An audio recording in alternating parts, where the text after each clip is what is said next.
guys, today we are going to be doing another ranking video and I'm going to be ranking my last 10 palettes that I've tried, except that it's not 10 this time.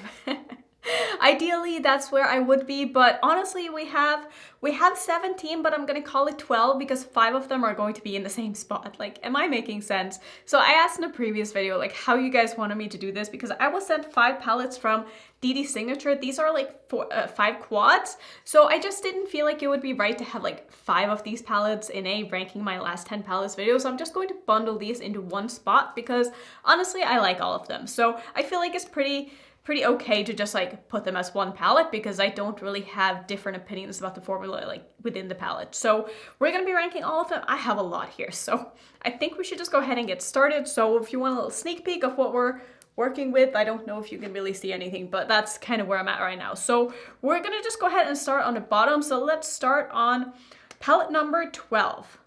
And basically, the palette that ended up on the bottom is just going to be the palette that I'm the least likely to reach for. This is nothing personal whatsoever, and it's simply just a preference thing. So this is going to be the Ofra and Samantha March collab. I was sent this in PR, but when you see the color story, you guys know that these are not the kind of colors that I go for. I really don't like mauves on myself personally, and there's a lot of mauves in this palette. There's a lot of neutrals in this palette. I have nothing against the quality of this. It's maybe a little bit too like subtle for what I like in my shadows. I don't think they're bad by any means. I think that these are very Samantha. I think that she did a very good job just staying true to herself, but this isn't true to me. So for that reason alone, also it's a face palette within an eyeshadow palette, which is not my favorite. I don't really mind it, but like I probably wouldn't have bought something like this myself if this wasn't a collab and I didn't know Samantha. Like I wouldn't have bought this palette, but having been sent it and knowing Samantha, like I'm very happy that I have it. I'm very happy to be able to support her, even though I didn't really buy it, but you know what I mean? Like I'm still happy to have this in my collection because I love her as a person, and I think that she, like I said, stay true to herself with this, but this is just not really my aesthetic. So that's the only reason why this ended up being my, I guess, least favorite out of the bunch of these palettes. And I feel like this is a theme with a lot of these ranking videos. It's not just about like the quality of the palettes per se. It has a lot to do with color stories, and a lot of the time like the most neutral palettes are just going to end up on the bottom because they literally just don't inspire me. And I know that outside of doing a video with them, like I'm just never going to reach for them because it's just not really my aesthetic. So let's see. In the number 11 spot, I think I have to pick this palette, even though it's not a bad palette by any means. But let's go ahead and do this one. This is the Naked palette from Urban Decay. It's the Wild West palette. I was sent this in PR. I would not have bought this palette because, again, the color story is just a little bit too boring for me. And like I was saying in my videos with this palette, I'm judging this based on it being a Naked palette, and I think for being a Naked palette and for staying true to its name, I've been saying staying true a lot, but you know what I'm trying to say? Like, I feel like for being a Naked palette, this is a really good palette. Like, would I have liked this palette if it wasn't a Naked palette and I would have compared this to like other things that I had in my collection that wasn't supposed to be a more sort of neutrally wearable color story? No. But I do think that a lot of people are going to really like this. I thought that shadows performed okay.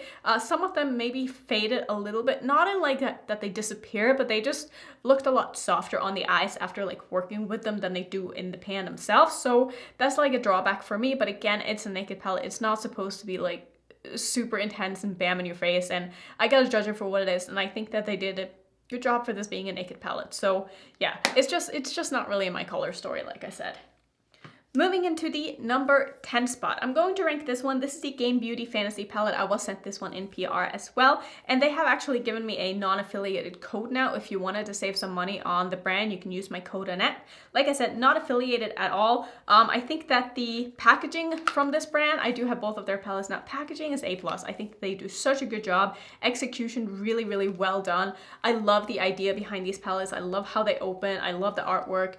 I love the color story in this palette. Is super fun and super different, but for me personally, I felt like the shadows were just a little bit too sheer and not that intense. And I did get a couple of comments being like, they're pastels, they're supposed to be soft, but that doesn't mean that they can't show up true to pan on the eyes. Does that make sense? Like, I feel like I shouldn't have to work so hard on my eye to make them look the way they do in the pan. And that's how I felt. I felt like it took a long time to build up the mattes. I didn't feel like they were super pigmented.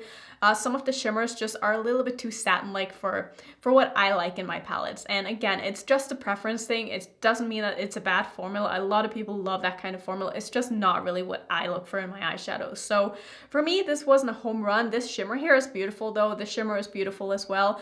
But I just felt like the mattes needed a little bit of work. And I also just felt like the dark mattes in this palette were a little bit hard to work with. So not my favorite, but I love the idea. I love the brand themselves.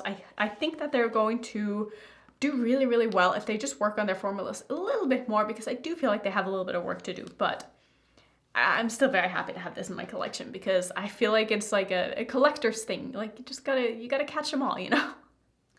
Next up in the number 9 spot, I'm going to rank this one from Ofra. This is the Bright Addiction palette. I did use this in a video and I honestly quite liked it. I didn't have any problems with this at all, but the thing about this palette for me is just simply that it's a rainbow palette. It's an all matte palette and I have this already. Like this, even though I love color, like rainbow palettes just don't really inspire me that much. Like I think I want to be challenged with my palettes these days. I don't want to have all the options within a palette because I don't know, there's something about that that's a little bit boring but also a little bit overwhelming at the same time. I don't know if that makes sense, but for me an all matte rainbow palette is it's just not really that exciting. I thought that the quality of it was nice. I did like it, but also for the price, I'm not sure that I would recommend this palette. I mean, it's like $99 or something. It was really, really expensive. And even though you get a lot of product in here, I feel like you can probably get cheaper rainbow palettes that are going to perform just as well. These are depotable though, which is nice. But on the other hand, who needs that much eyeshadow? And it's very expensive. Like I said, not a bad formula at all. It's just, for me, a rainbow palette like this is just, it's just not that exciting. Let's move on to spot number 9. I'm probably going to eventually mess up the numbers and I will have the correct numbers on the screen if I do mess up, but let's move into some of the Unsaid palettes because I do have 4 within this ranking. So we're going to start with this one. This is the Varandi palette, and the only reason why this ended up where it did is simply because it's a little too muted for my liking, but it's also really beautiful. Like I don't know, like there's something about the tones in this palette that I really enjoy despite them being on the more neutrally wearable side. I really hate that word, but it's always just the best way to explain like how I'm feeling. Like these two colors are so beautiful. This one is more of like a dark mauve, which I can get on board with like darker mauves. It's sort of like my sweater. Like I really like this kind of colors, but when it's like lighter mauves, I feel like they wash me out. They don't really look that good with my complexion, but this one is really, really nice. And I also I love the shimmers from Unsaid. I think that their formulas are always just so good. Like I never have any problems ever working with them. And I just really like these mini palettes. Like these mini palettes they inspire me and they challenge me at the same time. And that is one of the things that I'm kind of looking for in my palettes. Like I want to be a little bit, not confused at first, but I want to feel like it's a challenge to come up with like different looks with them. And I feel like that's kind of what I'm getting with these mini palettes. So I really enjoyed this, but it ended up the lowest out of the bunch of them. So in the number 8 spot, I'm kind of surprised that I'm ranking this as low down as I am, but there's something about these other palettes that are in front of me that I don't know, they just make me more excited, and that's just my mood today. Like I feel like depending on the day, like these rankings could go in so many different directions, but as of this very moment, as of today, this is going to be the number, did I say 8 or 7? I don't know, but this is the next palette. This is the Jardin palette from Unsaid Beauty. I probably butchered that yet again. This is what the palette looks like. It's a beautiful, very springy color story, but I feel like for me, it's just lacking a little bit of depth. I think it's beautiful. I totally get where they were going with this. Unfortunately, this was very limited edition. It's already sold out, which is another reason why I'm not as excited about this palette anymore, because I feel like I can't really showcase it because you can't buy it, you know? And I don't want to like rub it in someone's faces that I have a really pretty palette that no one can buy, you know? So I do think it's a really nice palette, but I do wish I had a little bit more depth, even though I totally understand that that wasn't the point of this palette. The point of this palette was to be more of a softer palette and more of a spring palette. and I totally understand that, but again, just personal preference. And I also think that Unsaid Beauty's shimmers aren't like my absolute favorites. Like they're nice, but they're nothing special. They're just nice. So that's kind of why this palette ended up where it did. It's a beautiful palette though, beautiful, not only color story, but you know, the quality of the palette itself, like the cardboard and the artwork and like everything about the brand. I really like where they're going, so I'm very excited to see what they're going to come out with next. So let's move into the top 6, I guess. Is that where we're at now? So I have 1, 2, 3, 4, 5, 6. Okay, so in the number 6 spot is going to be another palette from Unsaid, and this is going to be the Sculpt palette. This is an all shimmer palette, which is why I didn't really end up higher, because it is a companion palette. I never do full shimmer looks, but I think the shimmers in this palette are so beautiful. Just looking at this orange makes me want to swatch it. Just look at that shift and shine. Like it's like an orange to green to, I don't even know. It's such a pretty color. I really enjoy this palette.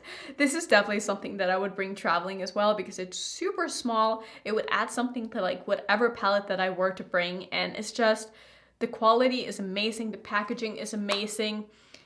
What's not to like about it, honestly? The only shade in here that I would say that isn't like my favorite is this one right here, but mainly just because it's more of like a satin finish, but the color of it is really, really nice and unique. So yeah, I'm not even mad at that one. I think that this is a really nice palette. Let's move into the number 5 spot. The number 5 spot is actually what is on my eyes today, and this look is coming. So this is going to be one of the 3 looks with the new Natasha Denona palette. This is the Circo Loco palette. I had to look to see what the name was. The reason why this didn't end up higher, despite me really, really liking this palette, is because I feel like the formulas in this aren't really anything special, and I feel like I could very easily dupe this. I feel like the tones in this palette aren't really like anything I don't already have in my collection, and I just think that for the price you can probably find something a lot cheaper that is going to be maybe not as good, but like very, very good still, and you can get very similar looks. I just feel like it's maybe a little bit too overpriced for what it is, but I'm still happy that I have it. I don't regret buying this at all, and I'm very happy that, ow, I just squeezed my skin. That hurt. I'm very happy that she came out with a colorful palette, but it wasn't really like a home run for me like the Metropolis palette was. I feel like there was something special about the Metropolis palette that this palette didn't have. I'm also just not the biggest fan of like this plastic packaging. I really like the softer packaging from her other bigger palettes. Like I like that a lot more than this. Like this makes it feel a little bit cheaper. I don't know if that is just me, but I'm not a fan of this. But I do think it's a really nice palette. It's just, it's very expensive for what you're getting, and you can get something that is, you know, like I said, just as good for just less money. Okay, moving into the number 4 spot. In the number 4 spot is going to be another Unsaid palette, and this is the Earth palette. You've probably seen this. This is such a cool, grungy, different color story, and I love it. I freaking love this palette. I love this color story. This inspires me so much. I wish I had more time to just use my palettes, because this would make for such a beautiful companion palette to really anything. I mean, this is stunning. The shimmers in this, spectacular. Like I said, I really like the shimmers from Unsaid. They do definitely perform their best with some kind of a glitter primer though, so if you don't have that, you might have some problems picking up some of them on a brush, because they can tend to be a little bit crumbly, but using a glitter primer on your brush when you put it on solves any problem, honestly, you ever have with picking up shadows, because it just works so well. And I love the matte selection in this. I feel like they did a really, really good job, like really curating like a very user-friendly but still interesting color story, and I love this palette. Moving into the number 3 spot is going to be the last of the Unsaid palettes from the collection. This is the, what are you called? This is just the Norn shadow palette. Okay, so this is what the palette looks like. I'm sure you have seen it already. I did do a 3-look video with this, and I had such a good time playing with this palette. I love that they put a black in here. I love the shimmers in this palette. I love the contrasts between everything that is going on. I think that this is so up my alley, this palette. And like this whole row of shimmers here are perfect, like so good. Like there are some multi-chromes in here, which I think this is a multi-chrome. Which one is it? I don't remember. Maybe it's this one. But they're all just beautiful, beautiful, sparkly, glittery, shiny, metallic looking shimmers, and I think that they are stunning. And this shimmer up here is like a red iridescent look at that. It reminds me a lot actually of the highlighter from Kaleidos. It's got like a green to red shift. It's very, very hard to see. It's got some pink in it.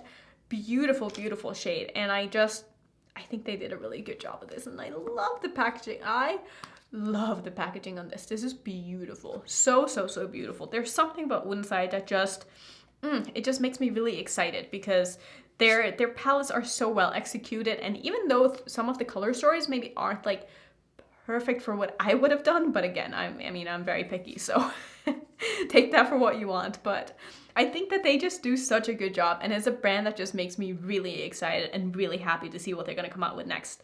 So let's move into the number 2 spot. And for the number 2 spot, I'm actually going to rank all of these DD signature palettes because I honestly really like these. I do have a code with these. I also have a code with Unsaid. All of my codes are always down in my description box if you want to know any of them. I probably have codes with like 80% of the indie brands I work with, I would say, or that I, feature on my channel. So if there's ever a code that you're wondering about, all the information is in my description box. Some of them are affiliated, some of them are not, but they will all help you save some money. So let me show you the palettes, because if you haven't already seen these are super cute. They're all quads, like I was saying. So this is the blueberry quad. Here's what it looks like. Beautiful, beautiful blue color story. Like, I love this. This is so me, especially since the only mattes in here. This is like a matte with glitters in it, but you can't really see the glitters that well on your eyes. The only real matte is this one, and it's very, very dark, and I love that. And these shimmers, this shimmer in particular, look at that. So pretty, so pretty. She did such a good job with the color story of all of these, and also the formulas are spectacular. This is the avocado palette. I will show you this one as well. Obviously, it's a green color story. This shimmer, again, beautiful, beautiful, beautiful, beautiful. Such pretty mattes. I think that these are all just really, really fun. Maybe the least fun one is going to be the coconut one, which is this one. I mean, it's just not my color story, but again, I think that for being a neutral color story, this is kind of fun. I kind of like the pop of white in here, even though I'm not really like a white matte kind of person, but I could see doing some kind of a look with like a white matte on the lid. Like, that would be just different, and I don't know. There's something about it that just, it doesn't make me mad. We also have the peach palette here, which is super cute, very, very spring appropriate, and the colors perform really well. This shimmer also, it's so pretty, like so pretty. All of these are so metallic and so sparkly and just so opaque, and I love them. I love them so much. The last one is the passion fruit palette, which is another one of my favorites. I'm making a mess here. That's the only downside of having like white packaging, is that it kind of makes a mess. But again, beautiful palette, beautiful color story. This shade here is so bright on the eyes. It looks stunning. And yeah, I really like all of these palettes. If you've been looking for like small little curated palettes to add to your collection, maybe some of these have like colors that you don't already have in your collection. Maybe that could be an idea to pick up, but I think all of these are really, really nice. So let's move into the number 1 palette. I am so excited. I almost knew once I tried this palette that this would end up being on top, but this is the Club Nebula palette that Angelica did in collaboration with Kaleidos, and this is what the color story looks like. It is beautiful, and it performs like a dream. I think that it's so nice when brands collab with creators who can just kind of do their own thing and who knows what they're doing. And Angelica obviously knows what she's doing when it comes to colors, and that is why this palette is so user-friendly, and it's just, the colors go so nicely together. There are so many things you can do with this. It's so versatile. There's basically everything you need to do in eye looks. There's dark mattes, there's light shimmers, there's, mid-tone shimmers, there's everything in between, and there's different formulas in this, and it's just very inspiring and very exciting, and I'm so happy that I have this in my collection. I did get this at PR as well, but I would have bought this with my own money in a heartbeat because I love Angelica, I love this palette, and I think that this is one of the most perfect palettes that I have in my collection, and also just the packaging is everything. Let me know if you have any of these palettes and if you agree with my opinions. Always interested in hearing your thoughts. Were you surprised by any of these? I'm kind of excited to have filmed this now because I've actually gotten a lot of palettes in the past week, I want to say, and the reason why I haven't been posting a lot of videos lately is just because our cat started having seizures again, and you guys probably know if you've been on my channel for a while that happened like 8 months ago now, I think. So we've been kind of trying to get him back on his medicine, and it's been a whole thing, and like I'm always nervous because I love that thing so much. So yeah, if there's not like a ton of videos, just know that, I'll be back to posting a little bit more regularly. We just need to get this under control first, but I'm gonna try to get up as many videos as I can, moving forward because there's a lot that I need to get through. I feel like I'm quite behind now compared to what I usually am, but I'm also just so excited for a lot of the things that I'll be filming with because I've gotten some really, really fun stuff. I got some palettes from Alien Cosmetics, which I've never tried the brand before. They look spectacular. I can't wait to show you guys. I've heard so many good things. And I also got the new Glaminatrix palette, which I'm so excited about because it looks beautiful. Probably going to be the video that I film in 2 days. I need to film something else tomorrow. I'm busy. But anyway, that's going to be it for today's ranking video. Thank you so much for watching as always. If you want to see some other ranking videos, here's my playlist. You can see the last like 10 of these that I've done. If you're new, don't forget to subscribe and I will see you in my next video.